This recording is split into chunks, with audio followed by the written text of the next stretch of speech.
हाँ दोस्तों, कैसे हो? मेवाड़ का इतिहास पढ़ रहे थे। तो मेवाड़ के इतिहास में आगे जो पढ़ रहे थे लास्ट क्लास में महाराणा कुंभा को।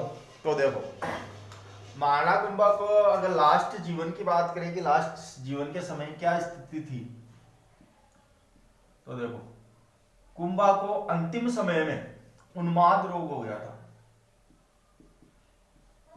उन्माद रोग। इस रोग के कारण कुंभा को मामदेव कुंड में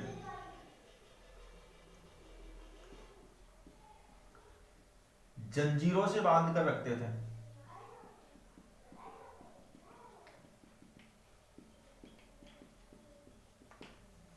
जब कुंभा अपने अंतिम समय में था तो उसे उन्माद रोग हो जाता है, जिस कारण इसे कुंभा को मामदेव कुंड जंजीरों से बांध कर रखा जाता था। तो कहते हैं कि जब तक शासक नहीं मरता है तब तक बेटा उत्तराधिकारी नहीं बनता है। तो उदा मामदेव कुंड में आता है 1468 ईस्वी में। 1468 ईस्वी में, और 1468 ईस्वी में आकर कुंभा की हत्या कर देता है। कौन?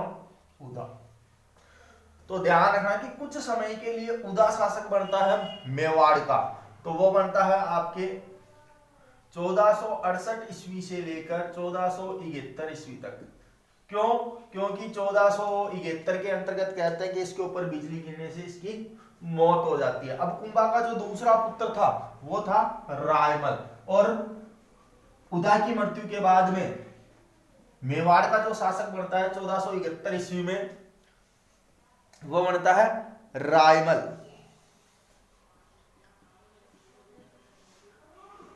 किसका पुत्र था? कुंभा का, और उदा का भाई था। तो देखो, ये रहता है शासक 1471 से लेकर 1509 ईस्वी तक। इसकी पत्नी थी श्रृंगार देवी।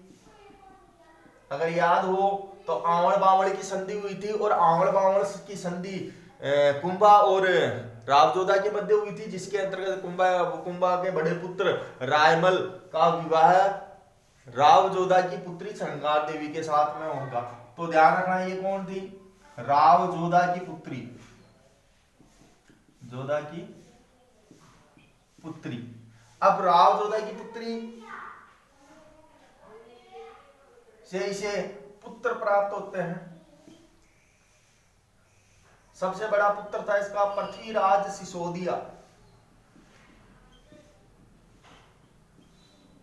इसके अलावा जयसिंह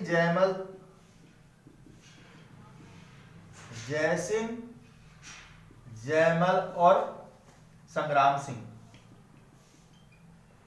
इस प्रकार से इसके 4 पुत्र थे, और एक पुत्री थी जिसका नाम था आनंदाबाई। और आनंदाबाई का विवाह हुआ था सिरोही के जगमाल के साथ में। सिरोही के जगमाल के साथ। ध्यान रखना, ये आगे काम आएगा जब आप पृथ्वीराज सिसोदिया को पढ़ेंगे। इसके अलावा एकलिंग जी के मंदिर का पुनः निर्माण करवाया था रायमल ने। किसने करवाया? रायमल ने। इसके 4 पुत्र थे, पृथ्वीराज सिसोदिया, जयसिंह जयमल और संग्राम सिंह, और एक पुत्री थी आनंदाबाई। और आनंदाबाई का जो विवाह हुआ वो हुआ था सिरोही के जगमाल के साथ में, और उदयपुर के एकलिंग मंदिर का जो पुनः निर्माण करवाया था वो करवाया था आपके रायमल ने। तो ध्यान रखना, कहां पे है? उदयपुर में है एकलिंग जी के मंदिर का।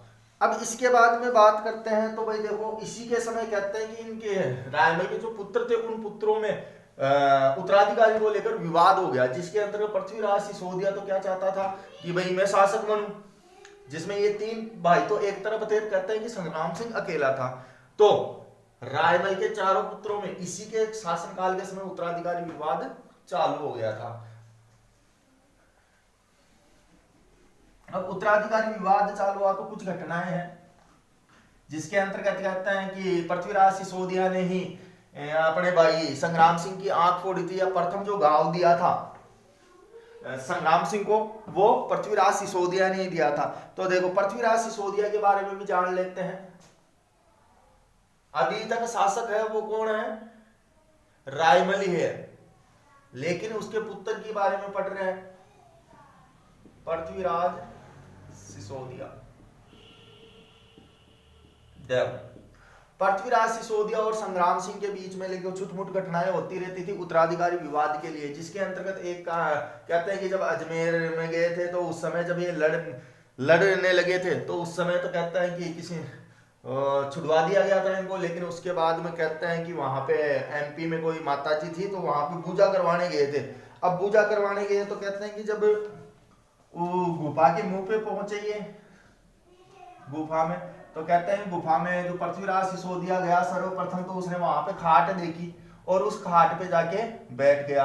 अब ऐसे ही करके बाकी भाई भी जाए चले गए और उनको जो मिला वहीं को बिछा के या डाल के बैठ गए। लेकिन जब संग्राम सिंह अंदर गया, कौन, संग्राम सिंह, और संग्राम सिंह अंदर गया तो इसे अंदर मिली शेर की खाल, शेर की खाल। तो इसने भाई देखा कि अपने को ये तो पास तो बिठाने से रहे क्योंकि पहले से ये लड़ रहे थे अजमेर में, तो शेर की खाल को उठाकर संग्राम सिंह ने वहां बिछा लिया और वहीं बैठ गया। और जब वो माता जी आई जो पूजा निकालने वाली थी कि शासक कौन बनेगा, तो इस माता जी ने संग्राम सिंह को देखा कि संग्राम सिंह शेर की खाल पे बैठा है, तो इसने बिना झिझके कह दिया कि पृथ्वीराज सिसोदिया जो शासक बनेगा ना मेवाड़ का वो संग्राम सिंह ही बनेगा। बस इतना कहते कहते कि पृथ्वीराज सिसोदिया ने तलवार निकाली और तलवार निकालकर दोनों लड़ाई करने लगे। इसमें पृथ्वीराज सिसोदिया ने संग्राम सिंह की आंख फोड़ दी थी, जो प्रथम घाव माना जाता है इसी के भाई के द्वारा दिया गया था। अब आगे बात करते हैं पृथ्वीराज सिसोदिया ने जब इस पे आक्रमण किया तो वही कहते हैं कि रायमल ने संग्राम सिंह को अजमेर भेज दिया, मतलब कि तारागढ़ दुर्ग में, और इसके अलावा जो पृथ्वीराज सिसोदिया था वो मेवाड़ आ जाता है कि भाई वापस अगर एक जगह रहेंगे तो ये लड़ेंगे, इसलिए रायमल ने उसको तो वहां भेज दिया और पृथ्वीराज सिसोदिया को अपने मेवाड़ बुला लिया। अब मेवाड़ बुलाने के बाद में देखो शासक तो नहीं बना अभी तक, लेकिन रायमल के समय पृथ्वीराज सिसोदिया का इतिहास कैसे बना, तो देखो कहते हैं कि ये पृथ्वीराज सिसोदिया कल्पना करने में माहिर था कि कहीं पे भी अगर कोई प्रॉब्लम आती थी या कहीं पे युद्ध होता था तो वहां से निकलने के लिए कल्पना करने में माहिर था, मतलब तेज बुद्धि का था। इसके अलावा अच्छा दावत भी माना जाता है भागने के हिसाब से। इसीलिए इन दोनों चीजों के कारण ही पृथ्वीराज सिसोदिया को इतिहास में उडना राजकुमार के नाम से जाना जाता है, उडना राजकुमार के नाम से।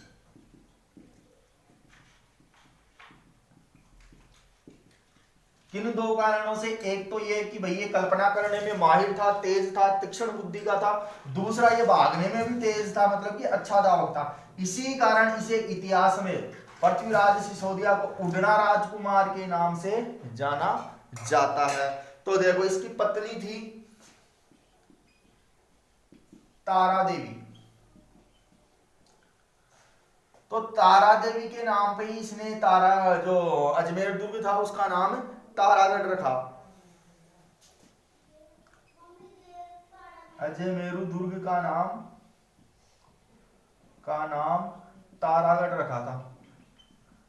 किसने, पृथ्वीराज सिसोदिया ने। क्यों, क्योंकि कुछ निर्माण कार्य करवाकर जब ये उस समय था जब ये भाइयों में उत्तराधिकारी विवाद नहीं चला था, तो उस समय पृथ्वीराज सिसोदिया कुछ समय के लिए अजमेर में रहा था, और अजमेर में जब ये रहा था तो अजमेर दुर्ग का इसने कुछ पुनः निर्माण और कुछ नया निर्माण करवाया था, और इसे अपनी पत्नी तारा देवी के नाम पर नाम दिया था तारागढ़। और इसी कारण कहते हैं कि पृथ्वीराज सिसोदिया का जो नाम दिया गया है तारागढ़, एक तो अजमेर में है और दूसरा जो आपका तारागढ़ दुर्ग पड़ता है वो पड़ता है आपके बूंदी जिले में। इसके बाद में अगर बात करें तो देखो भाई इसी की बहन बताई थी मैंने आनंदाबाई, इसकी बहन थी आनंदाबाई। और आनंदाबाई का जो विवाह हुआ था वो हुआ था सिरोही के जगमाल के साथ में, सिरोही के जगमाल के साथ। तो भाई कहते हैं कि सिरोही का जो जगमाल था वो आनंदाबाई को मारा पीटा करता था या परेशान किया करता था। तो इस आनंदाबाई ने पत्र भेजा मेवाड़, क्या भेजा? पत्र। और ये पत्र पहुंचा किसके पास मेवाड़ में? पृथ्वीराज सिसोदिया के पास में, न कि रायमल के पास में। तो भाई कहते हैं कि पृथ्वीराज सिसोदिया के पास में जब ये पहुंचा तो भाई ये कहते हैं कि दोनों में अच्छा भाई बहन का प्रेम था। तो पृथ्वीराज सिसोदिया सिरोही आता है जगमाल को समझाने के लिए, और सिरोही जब जगमाल के पास में आता है तो भाई कहते हैं कि इसने समझाया, समझाने के बाद में रात को सो गए, और रात को सोने के बाद में भाई सिरोही जगमाल ने कहा कि भाई आगे से ऐसी गलती नहीं होगी। तब सुबह जब पृथ्वीराज सिसोदिया वापस मेवाड़ के लिए आने लगा, कहां से? सिरोही से मेवाड़ की तरफ आने लगा, तो कहते हैं कि जगमाल ने रास्ते में खाने के लिए लड्डू बांधे। किसके लिए? पृथ्वीराज सिसोदिया के लिए, क्योंकि सिरोही से मेवाड़ चित्तौड़ का रास्ता बहुत दूर था। तो वही रास्ते में खाने के लिए अपने साड़े के लिए लड्डू बांधे। इन लड्डुओं में क्या मिला हुआ था? जहर। क्या मिला हुआ था? जहर। तो कहते हैं कि पृथ्वीराज सिसोदिया जब इन लड्डुओं को खा लिया तो भाई जहर का असर धीरे धीरे होने लगा। तो कुंभलगढ़ दुर्ग के पास में या कुंभलगढ़ के जंगलों में आते आते फिर इसकी क्या हो जाती है? मृत्यु। तो मृत्यु के बारे में ध्यान रखना कि पृथ्वीराज सिसोदिया की जो मृत्यु हुई थी वो जगमाल द्वारा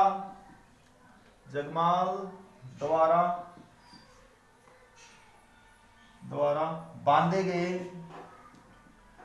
गए जहरीले लड्डू खाने से हुई थी। और लड्डू खाने से इसकी मृत्यु हो जाती है आपके कुंभलगढ़ में, कुंभलगढ़। और कुंभलगढ़ में ही जब इसकी मृत्यु हो जाती है तो अंतिम संस्कार भी कहते हैं कि यही कुंभलगढ़ में कर दिया गया था। तो यही कुंभलगढ़ में पृथ्वीराज सिसोदिया की छतरी भी है, ध्यान रखना, सिसोदिया की छतरी भी यही है। और इसी छतरी को 12 खंभों की छतरी भी कहते हैं, या इसी छतरी को कहते हैं आपके उड़ना राजकुमार की छतरी, उड़ना राजकुमार की छतरी। अब लास्ट में जब अन्य जो रायमल के 2 पुत्र थे जयसिंह और जयमल, उनकी भी मृत्यु हो जाती है। तो लास्ट में जब कोई उत्तराधिकारी नहीं बचता तो रायमल 1509 में अजमेर से संग्राम सिंह को बुलाता है और संग्राम सिंह को मेवाड़ का शासक नियुक्त करता है। तो आगे जो शासक आएगा वह आएगा आपके संग्राम सिंह।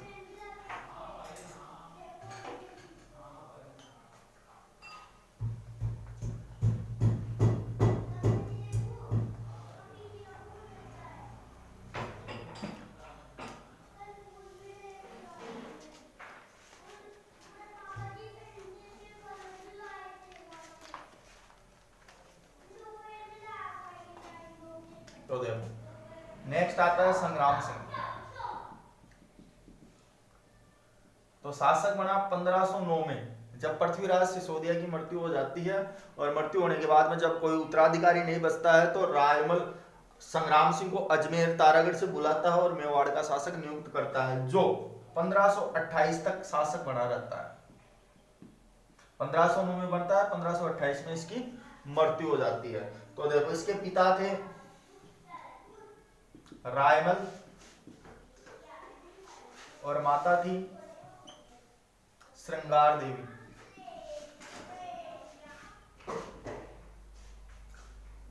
जन्म की अगर बात करें इनकी तो जन्म हुआ था कुंभलगढ़ में। राज्याभिषेक की अगर बात की जाए तो राज्याभिषेक चित्तौड़ में हुआ। और कब हुआ तो वो आपको पता है 1509 में।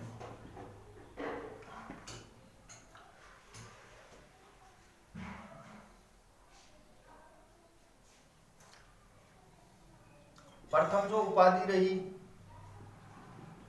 संग्राम सिंह की वो थी रावण। और ये रावण जो उपाधि दी थी वो दी थी करमचंद पंवार ने, करमचंद पंवार ने दी। क्योंकि करमचंद पंवार वही है जिसने पृथ्वीराज सिसोदिया और संग्राम सिंह और अन्य भाइयों के बीच में जो युद्ध हुआ, युद्ध क्या लड़ाई हुई थी अजमेर में, उसमें छुड़ाने वाला यही था। और यही इन सभी भाइयों को कहाँ लेके जाता है, मध्य प्रदेश के उस माता जी के पास में।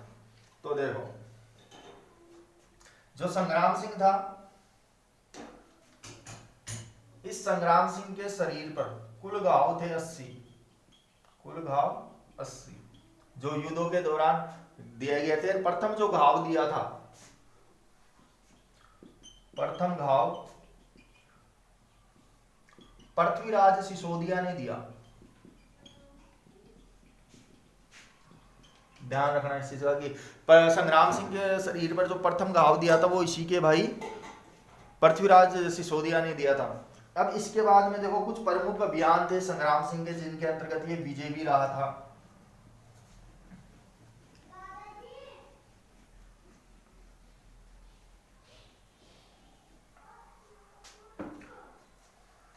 तो संग्राम सिंह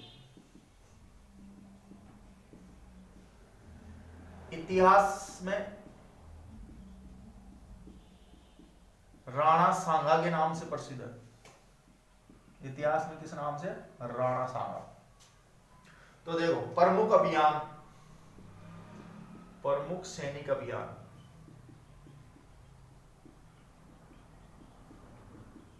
तो प्रमुख सैनिक अभियानों में आता है पहले मालवा का, फर्स्ट नंबर मालवा विजय।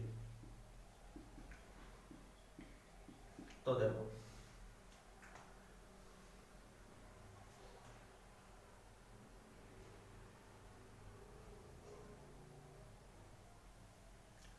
इस मालवा विजय के अंतर्गत कहते हैं कि महमूद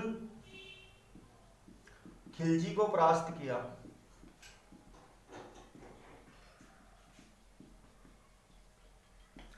इसके अलावा नंबर 2 पे गुजरात विजय,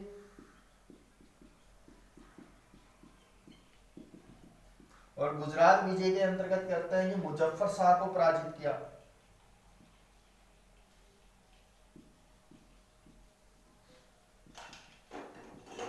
शाह को पराजित किया।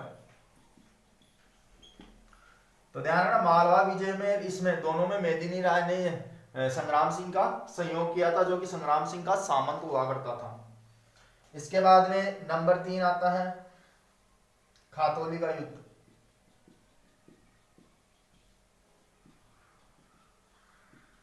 और ये खातौली का युद्ध लड़ा गया था 1517 ईस्वी में। कहते हैं कि जब संग्राम सिंह शासक बना उस समय दिल्ली का जो शासक था वो था इब्राहिम लोदी। तो देखो ये जो युद्ध लड़ा गया, इब्राहिम लोदी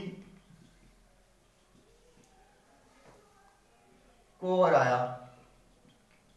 और इस युद्ध का जो मुख्य कारण था मालवा। कौन सा? मालवा। और मालवा पे ही इब्राहिम लोदी भी आधिपत्य चाहता था, अपना नियंत्रित चाहता था, और संग्राम सिंह भी अपना नियंत्रण चाहता था। इसलिए दोनों सेनाओं के मध्य कहते हैं कि खातौली, यह आपके पड़ता है बूंदी में। कहां पड़ता है? बूंदी में। और बूंदी नामक स्थान पर खातौली का युद्ध 1517 ईस्वी में संग्राम सिंह और इब्राहिम लोदी के मध्य लड़ा गया, जिसमें संग्राम सिंह ने इब्राहिम लोदी को परास्त किया और मालवा पे अपना नियंत्रण स्थापित किया। तो इस प्रकार से ये इसके प्रारंभिक 3 सैनिक अभियान थे। इसके अलावा अगर बात की जाए तो चौथा जो सैनिक अभियान रहा था वो भी इब्राहिम लोदी के मध्य ही रहा था। क्यों? क्योंकि कहते हैं कि जो खातौली के युद्ध में इसने इब्राहिम लोदी ने हार देखी थी, उसी हार का बदला लेने के लिए इब्राहिम लोदी दोबारा से आके खड़ा हो जाता है 1518 ईस्वी में। तो देखो चौथा सैनिक अभियान था बांडी या धौलपुर का युद्ध।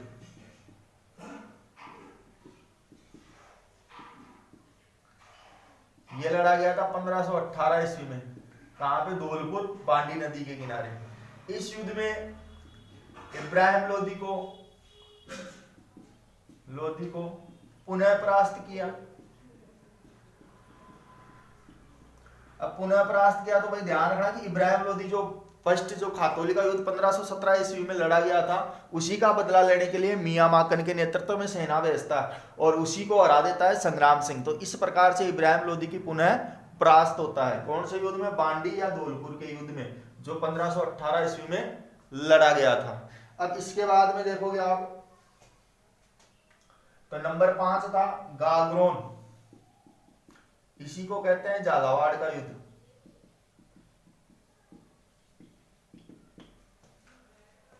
और इस युद्ध में पुनः मालवा के महमूद खिलजी सेकंड को पुनः परास्त करता है।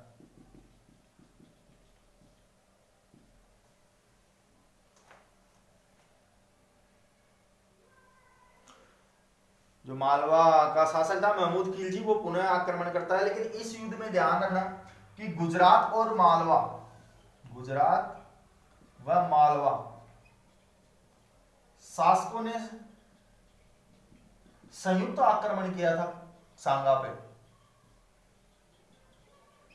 और संयुक्त सेना को हराया भी था। कौन से युद्ध में? गागरोन या झालावाड़ के युद्ध में। इसके अंतर्गत आगे अगर बात की जाए तो देखो इस युद्ध में सभी जो युद्ध रहे इनके अंतर्गत इसके साथ में कौन था? मेदिनी राय। और मेदिनी राय के संयोग से दोबारा मालवा के जो शासक थे महमूद खिलजी सेकंड, जो कि सेना संयुक्त रूप से थी गुजरात और मालवा की, उन दोनों सेनाओं को भी परास्त करता है। अब इसके बाद में छठा जो सैनिक अभियान रहा,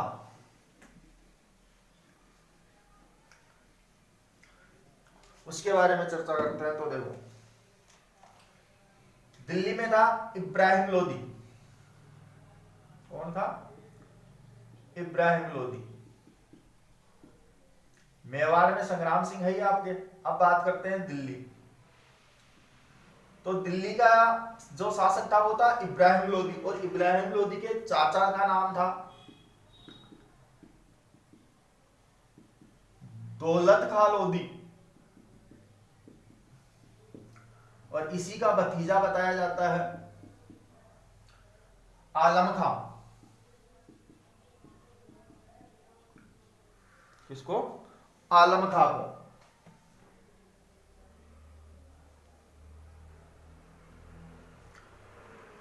इब्राहिम लोदी दिल्ली का शासक था, चाचा इसके दौलत खां लोदी थे और आलम खां इसका भतीजा था। तो ये दोनों भी दिल्ली की सत्ता पाना चाहते थे, इसीलिए कहते हैं कि काबुल के शासक बाबर को निमंत्रण देते हैं भाई इंडिया पे आक्रमण करने का। तो ध्यान रखना कि बाबर को भारत बुलाने के लिए जो सर्वप्रथम निमंत्रण दिया गया था वो दिया गया था इब्राहिम लोदी के चाचा दौलत खां लोदी और भतीजे आलम खां के द्वारा। जब काबुल में ये बाबर के पास में पहुंचा तो भाई बाबर ने भारत की तरफ रुख किया, और भारत की तरफ रुख किया तो देखो 1526 ईस्वी में पानीपत का युद्ध होता है। इसमें एक तरफ था इब्राहिम लोदी और एक तरफ था आपके बाबर, क्योंकि निमंत्रण किसने दिया था? दौलत खां लोदी और आलम खां ने। तो आलम खां और दौलत खां ने सहयोग किसका किया? बाबर का। तो बाबर ने जब इंडिया पे या दिल्ली पे आक्रमण किया तो उस समय इब्राहिम लोदी सामने था, और ये पानीपत का जो मैदान पड़ता है वो पड़ता है आपके हरियाणा में, दिल्ली के निकट। तो दोनों की सेनाएं आमने सामने हो जाती है 1526 ईस्वी में, और युद्ध लड़ा जाता है पानीपत का युद्ध। इस युद्ध में बाबर की विजय होती है, और इसी युद्ध के बाद में यह लोदी वंश समाप्त हो जाता है, और लोदी वंश की जगह बाबर मुगल वंश की स्थापना करता है। मुगल वंश की स्थापना की भारत में। बाबर दिल्ली तो जीतता ही है, साथ में आगरा को भी जीतता है। इस युद्ध के बाद में दिल्ली तो जो इब्राहिम लोदी के अधीन ही था। क्या ध्यान रखना कि 1504 ईस्वी में सिकंदर लोदी ने आगरा शहर बसाया था, और दिल्ली का उस समय जो शासक था इब्राहिम लोदी। तो दोनों क्षेत्र किसके अधीन थे? लोदी वंश के। और लोदी वंश के शासक इब्राहिम लोदी को हराकर इन दोनों पे अधिकार कर लेता है बाबर, और इस प्रकार से भारत में मुगल वंश की स्थापना की जाती है बाबर द्वारा। अब इसके बाद में देखो यहां से भारत में अधिकार हो जाता है बाबर का। तो बाबर का अधिकार होने के साथ में ही देखो मेवाड़ की तरफ और सांगा का क्या रोल रहता है? तो अब दिल्ली में कौन बैठ गया? बाबर। इब्राहिम लोदी की जगह कौन आ गया? बाबर। तो देखो बाबर का सेना नायक था या सेनापति था?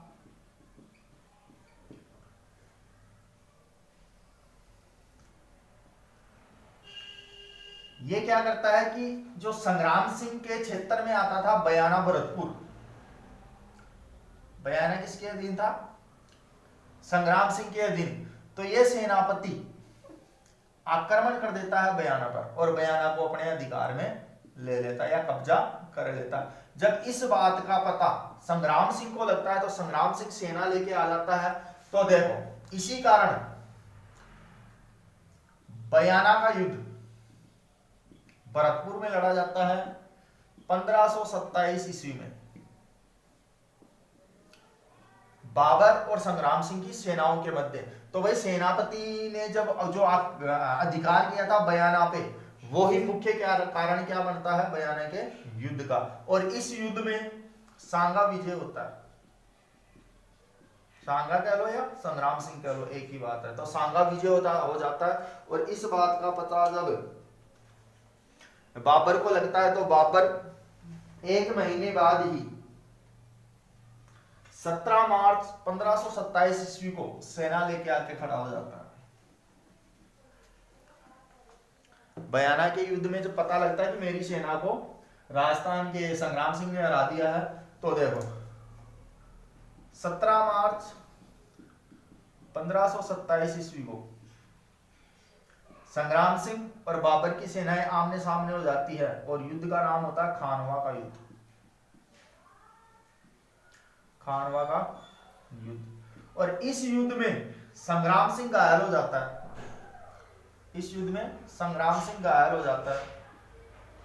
अब घायल सांगा को युद्ध से बाहर निकालने के लिए ध्यान रखना कि संग्राम सिंह के जो राज्य चिन्ह थे उनका प्रयोग करता है जालाविदा। कौन पहनता है? जालाविदा। और जालाविदा जब ये पहनता है तो भाई ध्यान रखना कि इस युद्ध में मालदेव भी साथ में था, तो मालदेव इसको युद्ध से बाहर निकालता है। और संग्राम सिंह ही एकमात्र ऐसा शासक था जिसके एक छत्तर राज में सभी राजपूत शासकों ने युद्ध किया था, क्योंकि इस युद्ध को बाबर ने धर्म युद्ध का नाम दिया था। और कहा इसी युद्ध में तुलनुमा पद्धति और इसी खानवा के युद्ध में ध्यान रखना कि तोपों का प्रयोग सर्वप्रथम बाबर ने किया। इसके अलावा तुगलनुमा पद्धति भी अपनाई। पद्धति यानी मतलब कि चारों तरफ से शत्रु सेना को घेरकर आक्रमण करना। तो इस प्रकार से इस युद्ध में हार हो जाती है किसकी? संग्राम सिंह की। घायल जो संग्राम सिंह होता है उसको बसवा लाया जाता है, सॉरी पहले रणथंबोर से बसवा, बसवा से भीलवाड़ा, भीलवाड़ा से मेवाड़। तो देखो इस समय जब आक्रमण होता है तो इसकी जो पत्नी थी कर्मावती, कौन? कर्मावती। कर्मावती संग्राम सिंह की हालत देखते हुए कहती है कि अगर आपको कुछ हो जाता तो मेरे बच्चों को क्या होता। तो इसके 2 बच्चे थे, ध्यान रखना, विक्रमादित्य और उदय सिंह। तो इसी बात को सुनते हुए संग्राम सिंह कर्मावती को रणथंबोर दुर्ग दे देता है। इसी बात को सुनने के बाद में रणथंबोर दुर्ग दे देता है और कहा जाता है चित्तौड़। तो यहां से ध्यान रखना कि बाबर किसके समय आया और जो सबसे बड़ा निर्णायक युद्ध था वो था खानवा का युद्ध मेवाड़ की तरफ से। इसके बाद में अगर चर्चा की जाए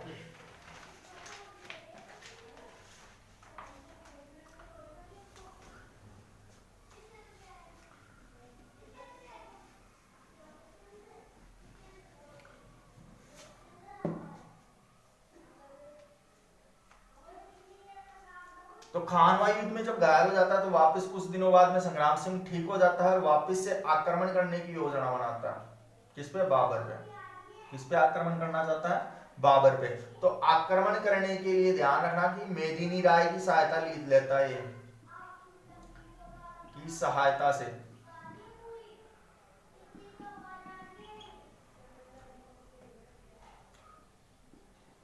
दूचिया गांव एमपी में डेरा डालता है और यही दूचिया गांव एमपी में सांगा को जहर दे दिया जाता है। इसे संग्राम सिंह को जहर दे दिया जाता है कि ये खुद तो मरेगा क्योंकि इसका आधा शरीर काम नहीं करता था। इस कारणवश इसे जहर दे दिया जाता है और जहर देने के साथ में ही ये जो युद्ध की स्थिति बढ़ती है वो समाप्त हो जाती है और इस प्रकार से संग्राम सिंह की मृत्यु हो जाती है। अब इसके अलावा अगर बात करें तो देखो, जब दूचिया गांव एमपी में संग्राम सिंह को जहर दे दिया जाता है तो कालपी नामक स्थान पर आते आते संग्राम सिंह की क्या हो जाती है, मृत्यु हो जाती है। तो मृत्यु से संबंधित कुछ बातें, तो मृत्यु कालपी मध्य प्रदेश में। इसके अलावा इनकी जो समाधि है, समाधि बनाई गई थी बसवा दोसा में। इसके अलावा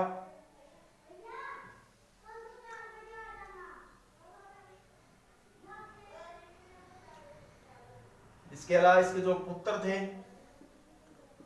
वो थे, बड़ा पुत्र था विक्रमादित्य और दूसरा छोटा था वो था उदय सिंह। और ये दोनों किसके पुत्र थे तो ध्यान रखना, इनकी माता का नाम था कर्मावती। कौन थे, कर्मावती। अब कर्मावती जो थी वो थी बूंदी की। कहां की थी, बूंदी की। तो बूंदी की थी तो भाई बूंदी में थे हाड़ा। तो कहते हैं कि संग्राम सिंह की मृत्यु के बाद में कुछ शासक थे जो आए थे, तो अन्य जो राजा महाराजा के जो अन्य पुत्र थे तो उन पुत्रों में कहता है कि एक दिन शाम के समय संग्राम सिंह के जो अन्य पुत्र थे, बड़ा पुत्र जो उत्तराधिकारी बनने वाला था उसको साथ ले जाता है अपने भाई, मतलब कि अपने भांजों को मेवाड़ का शासक नियुक्त करने के लिए। तो वहीं पे उनकी मतलब कि हत्या कर देता है। हत्या करने के साथ में ही रणथंबोर से कर्मावती विक्रमादित्य और उदय सिंह को लेकर कहाँ आ जाती है, चित्तौड़। और चित्तौड़ आने के बाद में कर्मावती देवलिया प्रतापगढ़ में स्थान पर था, वहां का शासक था वो सामंत था बाघ सिंह। और बाघ सिंह के संरक्षण में विक्रमादित्य को नियुक्त किया जाता है मेवाड़ का शासक। तो ये था आपके संग्राम सिंह का इतिहास। कल बात करेंगे आपके विक्रमादित्य, कर्मावती और उदय सिंह के बारे में। धन्यवाद।